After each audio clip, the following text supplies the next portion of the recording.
Welcome to the Standing Up to POTS podcast, otherwise known as the POTScast. This podcast is dedicated to educating and empowering the community about postural orthostatic tachycardia syndrome, commonly referred to as POTS. This invisible illness impacts millions, and we are committed to explaining the basics, raising awareness, exploring the research, and empowering patients to not only survive but thrive. This is the Standing Up to POTS podcast.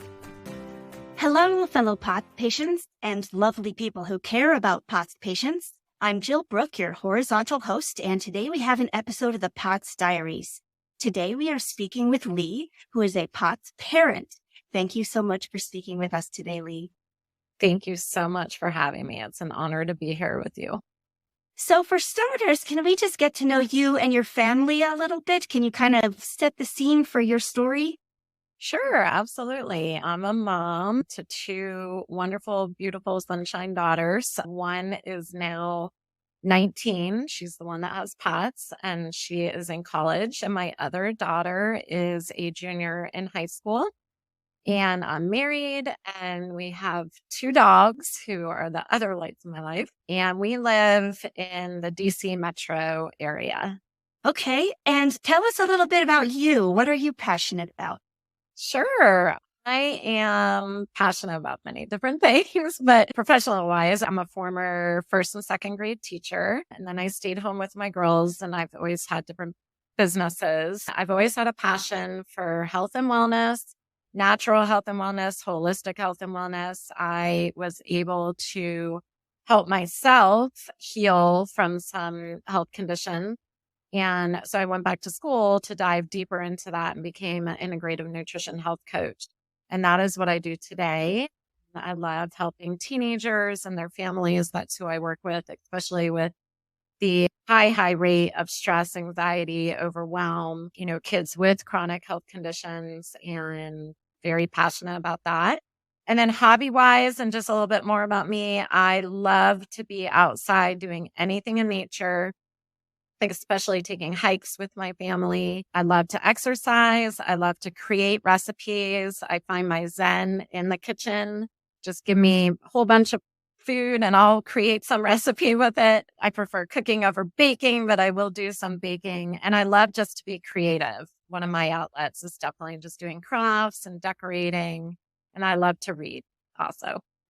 Wonderful. So can I ask, has your daughter always had signs of POTS, or did you have a life pre-POTS? And if you did have a life pre-POTS, can you just give us like a little postcard of what that looked like before POTS set in?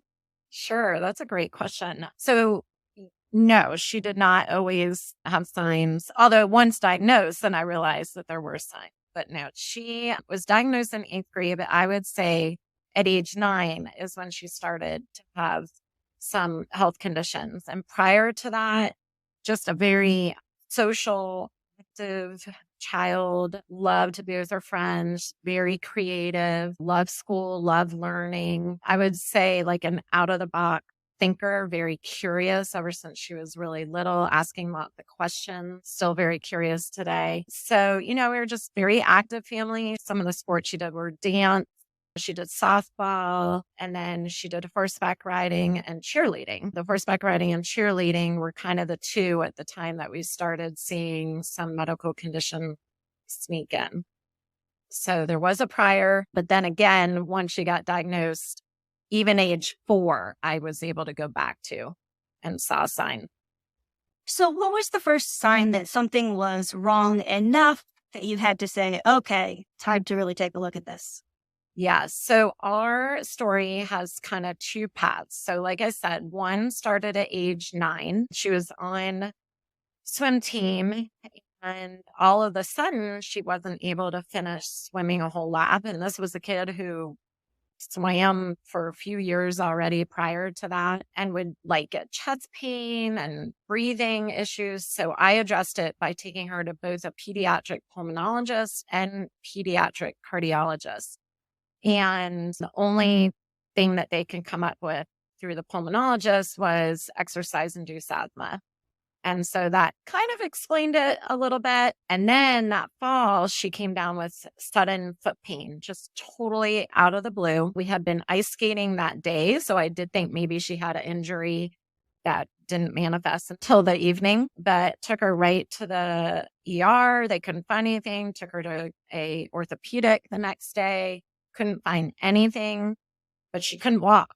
I mean, she was in so much pain. And so they did put her in a cast, and that just started years worth of a journey of trying to get answers of this chronic foot pain that literally came out of nowhere. Thankfully, early on, there was a doctor who ran some blood work, and they did find that there was strep in the blood. So I always stuck to that and made a connection. Just a little side note that my other daughter, when she was little, she came down with toxic synovitis at the age of 18 months.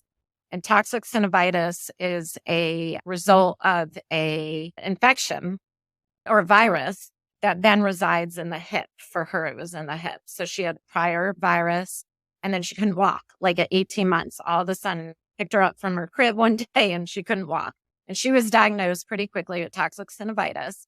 And she had that on and off for 3 years. So I was very familiar with how a virus can affect your joints and muscles and pain. And thankfully, my other daughter grew out of that. So I started pushing that with the strep with my daughter, but a lot of doctors gave pushback, kind of blew it off.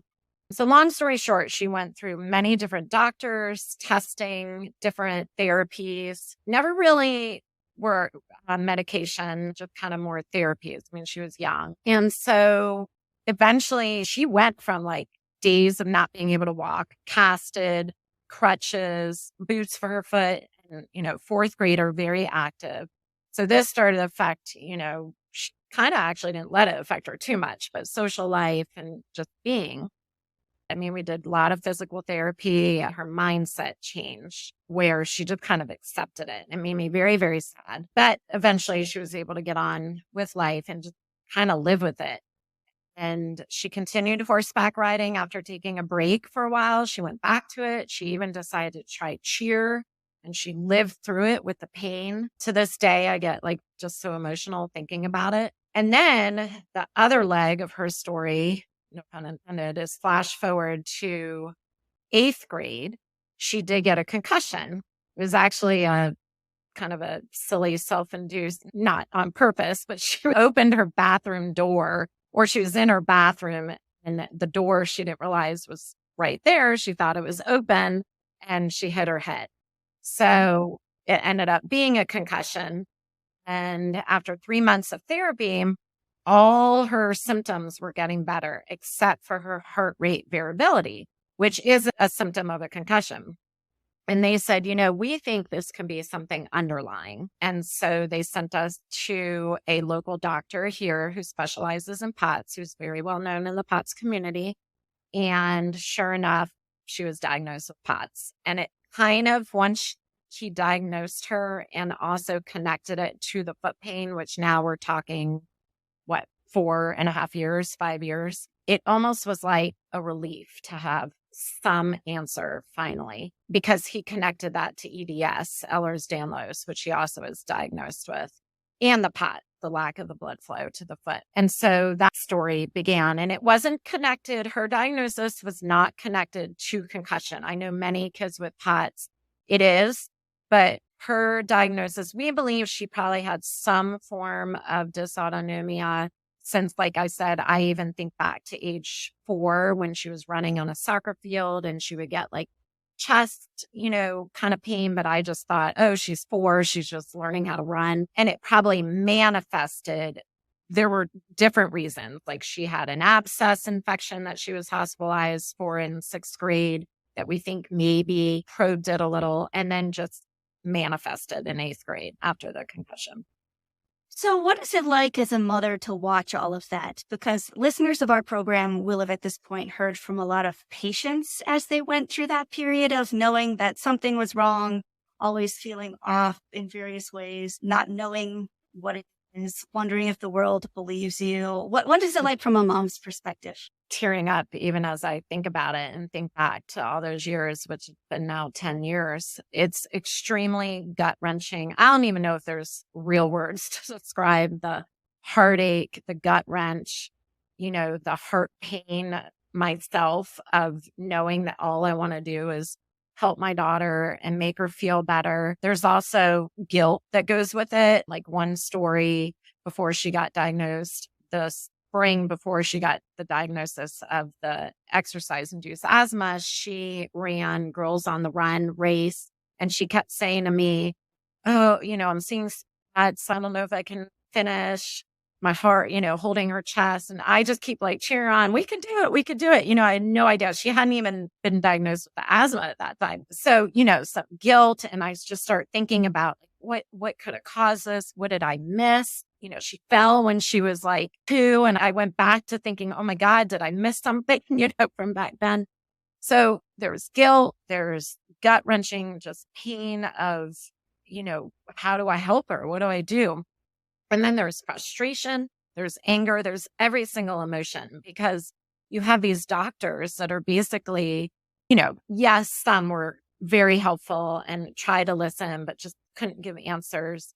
But at the end of the day, you just feel like almost angry because they make you feel like that we're the problem. I mean, we've had doctors say like, without maybe saying the exact words, but basically insinuating this is in your head or you need to just stop thinking about it. I mean, we have one doctor that said you need to wear just big camping boots for your foot pain. That's going to help your foot pain. I am not kidding you. I won't name the hospital, but we live in outside Washington, D.C., and it was a major, major, major hospital. Very well known hospital that I went to because I thought I was going to get answers for the foot pain.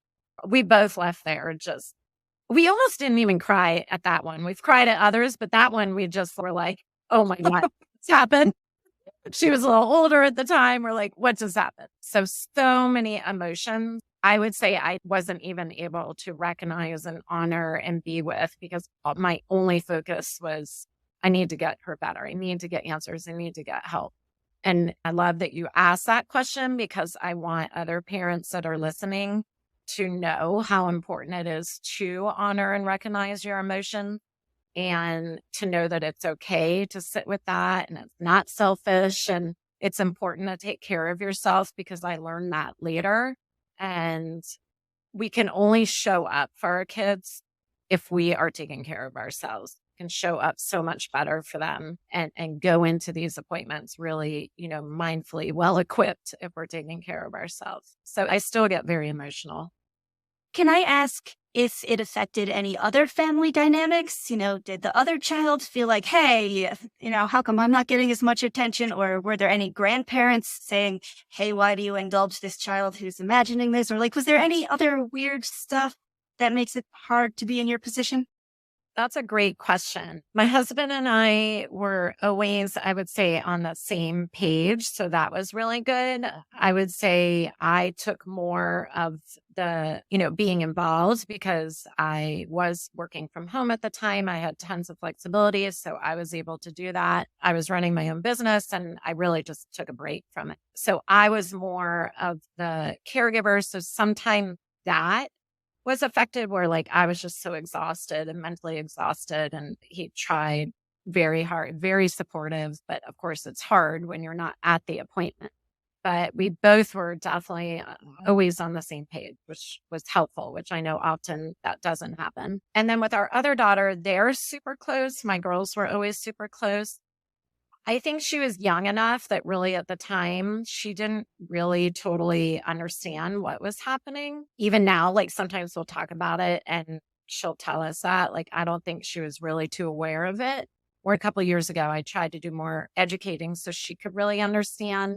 And I also wanted her to understand what POTS was because she was so young at the time, just in case she had anything that she was experiencing and maybe didn't want to say. Thankfully, she hasn't. So she understands now. But at the time, she was just her younger sister. And, maybe that was just kind of the way we approached it too in our family, not making it so much about the illness, but more about what we can do to make her feel better. Great. Okay, one more mom perspective question. We hear sometimes from some of the moms of chronic illness patients that the medical system is not always that receptive to parents who are really educated and maybe kind of opinionated and know too much medical language and things like that. Do you feel like you ever paid a price or like you ever had to pretend or anything like that because you didn't get a warm reception for being such a knowledgeable mom? Wow, that's a great question. And as you were asking, some memories popped back in my mind. And one other thing I just want to circle back to, you asked about grandparents. And I think that's an important question too, because in our case, our family was very supportive and absolutely believed everything and, knew that this was real and very supportive of all of us. So I think that was important to share.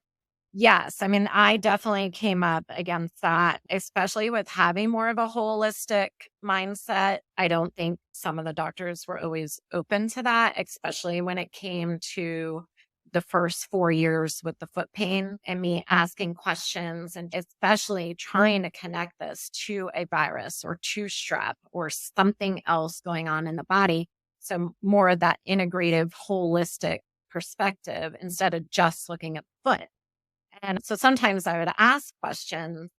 And then I liked how you ask if sometimes I had to almost, I think you said like pretend to not know. I think that's fascinating you asked that because it really brought back memories of really when I did kind of almost became too complacent or too like tired to ask some of the questions that I knew I wanted to ask because I knew what the results were going to be. And it just, became exhausting, especially right with my daughter there. And I'm just protecting her at the same time. There are often times that I think about wanting to, especially the doctor who suggested the boot. There are often times I want to go back and, educate and say, these are some things that were missed. And yeah, so definitely. And then once she was connected with our local POT specialist, he and his wife were definitely more receptive to partnering, asking a parent, at least from my perspective, me asking questions and talking about the holistic and the natural. He definitely not only supported it, but encouraged it to the point where he even asked me questions, So, I mean, I think that's incredible. Great. Yeah. So tell us more about the holistic approach that you used. Yeah. When she got diagnosed, we did first try medication because I'm not opposed to medication. I'm open for it, especially if it means maybe short term and then integrating holistic. So we tried it. And the first medication she did not like the way it made her feel. So then we took a little break and then she tried another one, like a week break, just to kind of get her system out of the first one. And she gave that one a good probably 3 weeks and she just said she didn't like it. And so that's when I took it upon myself that, and talked to him and he suggested some supplements, which I thought was wonderful. And then I just kind of, went with my knowledge and instinct and research and reading and making connections to what else POTS is in the body, like especially with the vagus nerve and conditioning the body, which is total. They're so exhausted, they can't even get out of bed. And you're thinking, well, how are they going to exercise? And it's counterintuitive, but I knew that had to be part of it. Now that I'm thinking back, I did present some ideas to my daughter, but she also, so now we're kind of the start of freshman year at this point. I decided that before school, I asked if she would be open to taking just a 5-minute walk with the dog. So we started off with like a 2-minute walk because I believed that getting the body moving in the morning was like just pivotal to having POTS be managed. And so we did that. She was very open to it. She started to ask if we can walk a little longer. So we went from a 2-minute to a 5-minute to a 10-minute and with the dogs. And she eventually said to me, all on her own, do you think that we could walk longer, but then you would have to drive me to school? Because we only had a certain amount of time before she would be able to catch the bus to school. And so, my mind at first was like, okay, I have work. That's the time I start working. And I like shut that off right away. And I was like, absolutely. And so we started this beautiful routine in the mornings where we would take a walk. And sometimes I'll say, mother-daughter walks sometimes wasn't always the most pleasant thing, but for the most part it was. And there were sometimes I would have meetings, so my husband would walk with her and we would drive her to school. And that really, really helped. That was one of the first commitments that she created. So yes, I guided, but she is the one that really created that routine. We're talking, couldn't even get out of bed, in the beginning of the school year. And so that was one of the first things that we did. And how long did those walks ever get? Oh, 45 minutes to an hour easily. Great. Yeah. And then like exercise grew from there. I mean, she started going to a bar class with me at the gym, doing some exercises on her own. So really amazing. And she would say herself that to this day, that is probably one of the most important things for her. We call it, her name protocol. And there were times where when we flash forward to like 16 and a half, 17 years old, she kind of went the other way and kind of off all her protocols that we worked really hard to build, because that's typical of a teenager, right? To kind of push back on things. And I think she would say she saw the negative effect. And like to this day, it's very rare she would go without exercise. Yeah. Okay.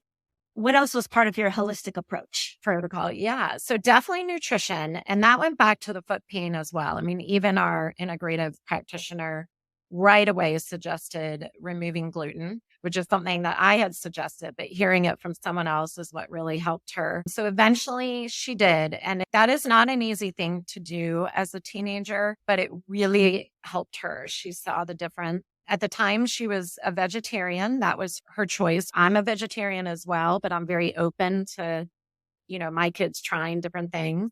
But I think at the time that might have helped her. She now eats meat, which I think right now helps her. So different phases of life. But removing the gluten was pretty key, because gluten, we know, influences inflammation. And so removing that was helpful. And she really learned how to eat more whole, clean nutrition. So watching sugars also with that, not as much processed food. Can I ask how she managed socially? Was that a challenge for her, or was it no big deal?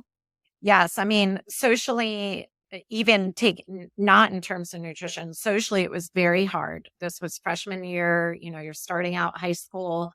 That was a huge, huge challenge. She had to really navigate that a lot. Some friends stuck with her and really wanted to learn about, why she couldn't stand up at football games and why she would have to sit down and what was going on with her body. But naturally so, it's very hard for 15-year-olds to understand that.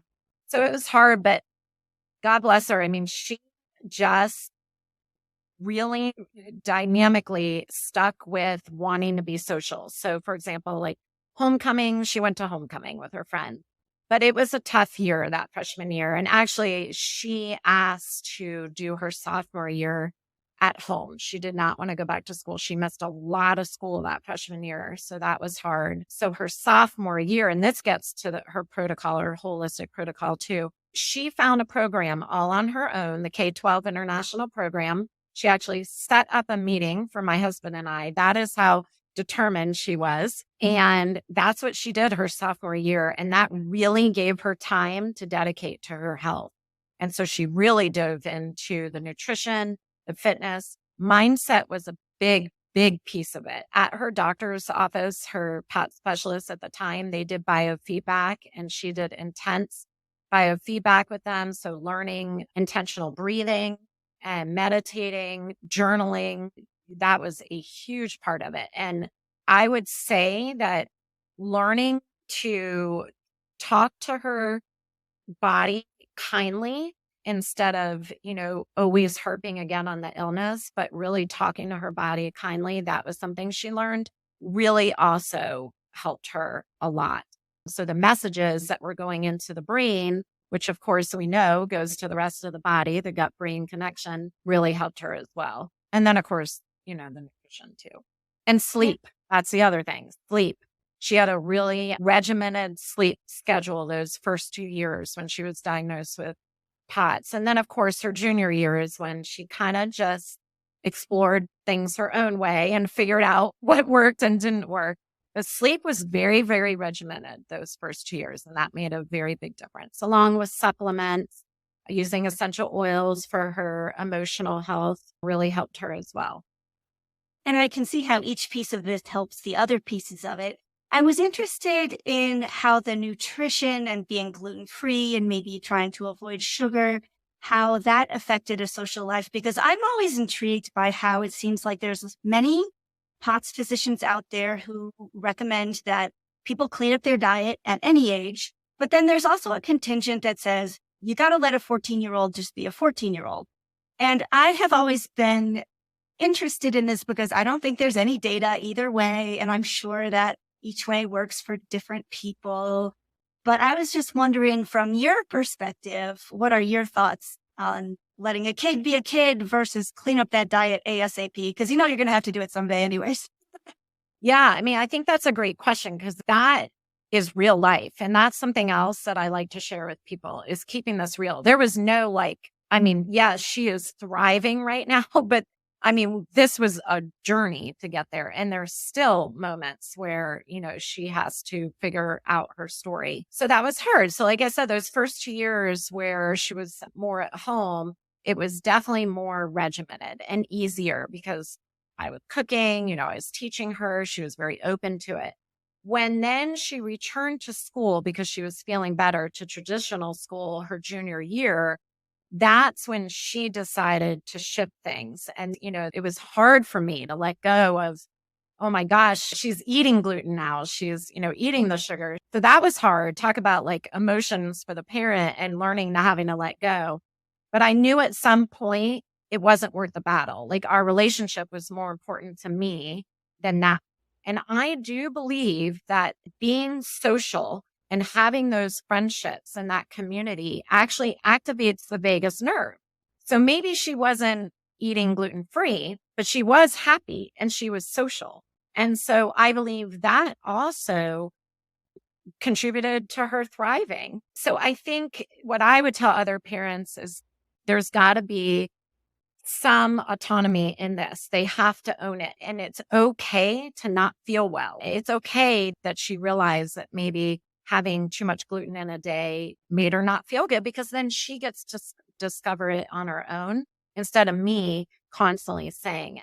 So as hard as it was for me to step back, I did realize at some point that she's happy. You know what? So she's going to go eat some pizza. Then, although she didn't really eat pizza because she is dairy free and she does stick to that, but sometimes she would have a little bit. But eating the other things, if it made her be able to be more social, then that became the priority. And that's where my husband came in too, because he reminded me of that, because it is my profession with the nutrition that sometimes I had to step back and just let her figure things out. And it's still true this day. And even 2 years from that point, she's realized, and now she has her own apartment, she can cook for herself, that, okay, being gluten-free probably is the better thing for my body. And how wonderful that she gets to have that empowerment to discover that on her own. That's great. So in our last couple minutes, do you have anything that you wish you had known sooner about this whole process and having a child with a chronic illness? That's a good question. Let's see. Anything I know sooner? I think it's a constant learning journey. And so, even now, especially because that's something that I enjoy doing is research and learning and reading. There are times that I would say, oh, I wish I knew that, or I wish I had asked this doctor that. But I just tell myself it's a journey and there's a reason that I'm learning something now. And that's, I get to share it with my daughter and she's 19, so she gets to research it herself. She does. I would say the one thing is just to always know that you're a partner with your physician and they don't get to dictate everything, that if you have instinct on something, that you really do get to speak up. And if they don't respect that, then that's probably not the doctor for you, because working with a doctor should be a partnership. And there were so many times where I just felt defeated, from some of those other doctors. So that's something I would say. And do you think there's any silver linings at all that have come from this whole thing? Ooh, that's a tough one, because I don't wish this upon anyone to go through chronic illness with their child. And with that said, I think that it does somehow, it sounds cliche, but make you stronger. My daughter has always been very positively strong-willed, very driven, determined, curious, like I said, driving her own path. But I believe the silver lining right now that I can see that she's in college is that she just living her best life. And because she went through so many struggles, I think that she just won't let anything stop her from doing what she wants to do in life. And I believe she would have been like that anyway. But I think having these challenges for the last 10 years definitely plays a role in that. And she has advocated for herself. She used to do YouTubes to teach other people. And I do believe that one day she'll get out there and also educate and impact people in her own special way. Wonderful. Well, Leigh, thank you so much for sharing your story and all of your insights with us. We really appreciate it. And I know that everybody listening wishes you all the best and your daughters all the best going forward. Thanks for being with us today. Well, thank you for having me, Jill, and thank you for giving me this opportunity to share our story. I should say I have permission from my daughter to share her perspective, but also from my perspective as a mother. I appreciate you asking that question. Oh, good. Thank you for all you're doing for the POTS community. It's wonderful. Well, the blessing, I think, is there's so many wonderful people who have been afflicted by this, and so many are chipping in to do what they can. And it really seems to be making a difference. I do feel the progress. So, at any rate, thank you. And hey, listeners, I hope you enjoyed today's conversation. We'll be back again next week. Until then, thank you for listening. Remember, you're not alone, and please join us again soon. As a reminder, anything you hear on this podcast is not medical advice. Consult your healthcare team about what's right for you. This show is a production of Standing Up to POTS, which is a 501c3 nonprofit organization. You can send us feedback or make a tax-deductible donation at www.standinguptopots.org. You can also engage with us on social media at the handle Standing Up to POTS. If you like what you heard today, please consider subscribing to our podcast and sharing it with your friends and family. You can find us wherever you get your podcasts or at www.thepotscast.com. Thanks for listening.